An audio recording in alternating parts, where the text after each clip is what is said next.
Hey, this is Micah with Marijuana Software. In this video, I'll show you how to complete an order in our point of sale. First, we'll want to navigate to the sales screen by clicking the Sales button at the top of the page. Now that you're on the sales page, find your patient by typing their name into the search bar. Once found, click New Order to start an order.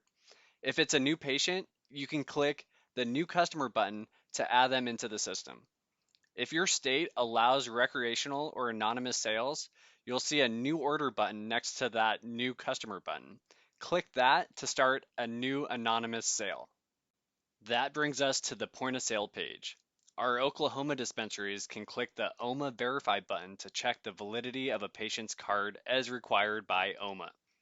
Please check out our video on OMA Verify for more details. Below that, you'll find a button labeled View History. Click that to view the patient's order history. This is helpful for our forgetful customers that ask, "What did I get last time?" Click Close to go back to the point of sale. To access the rewards system, click the Rewards button there.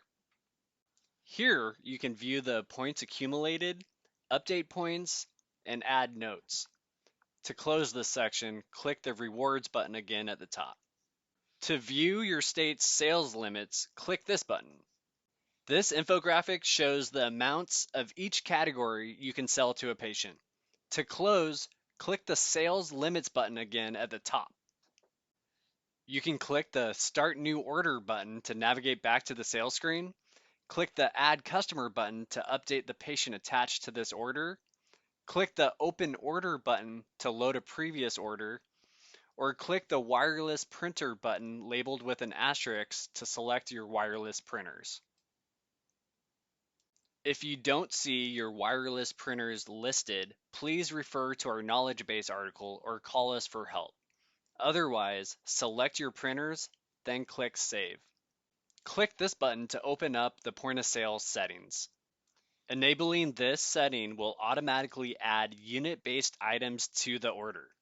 This setting is especially handy if you use a scanner and want to quickly add unit-based items to the order. Now let me show you the different ways you can add items to the order. Personally, I prefer the search bar method. Here, you can begin typing the name or badge number into this field and easily locate the item you're looking for. The search bar also works with handheld scanners. Otherwise, if you prefer, you can use the side menu to find the item by category name. Click the item to open the Add to Order window. If you have price tiers set, you can select the proper weight from the price tier list on the left. Or enter a custom quantity into this field here. If a customer wants to purchase a specific dollar amount, in this case, let's use $80 as an example, you can enter that into the price field and the quantity field will be updated above. Once the item is added to the order, it's not too late to make updates to the quantity, price, or taxes. Click here to update the quantity. Enter the updated quantity, then click Update. If you would like to maybe give the customer a better deal, click the price to update the price. You can add a line item discount by clicking here. Select the type of discount, dollar or percentage, enter the amount, then click Update.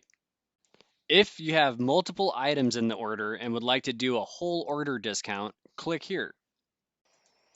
If you need to update the tax percentages, you can do so by clicking on the tax amount you'd like to update. Then enter in the updated tax percentage, then click Update.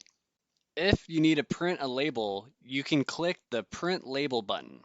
If you have multiple items in the order that need labels printed, click the Print Labels button below to print labels for all items in the order. And if you want to remove an item from the order, you can do so by clicking the Remove button underneath the Print Label button. Once you've added all of the items to the order, you can click the Close Sale button to enter the payment info. If you need to remove taxes from the order, click the Remove Taxes button. If you want to print a receipt before the sale is closed, you can do that by clicking the Print Receipt button at any time. You will also have a chance to print a receipt after you enter in the payment info on the next slide. And if you want to void the order, click the void button.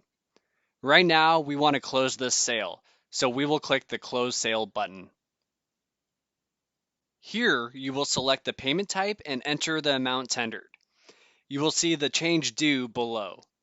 You can decide to finish the sale or finish with receipt if you want a receipt printed and or you want the cash drawer to be popped open. Once you click finish or finish with receipt, the sale is complete. If you have automatic metric sales enabled in the account settings, the sale will instantly be recorded in metric. And that's it. That's the basic rundown. If you have any questions, email us or call us. Thanks for watching.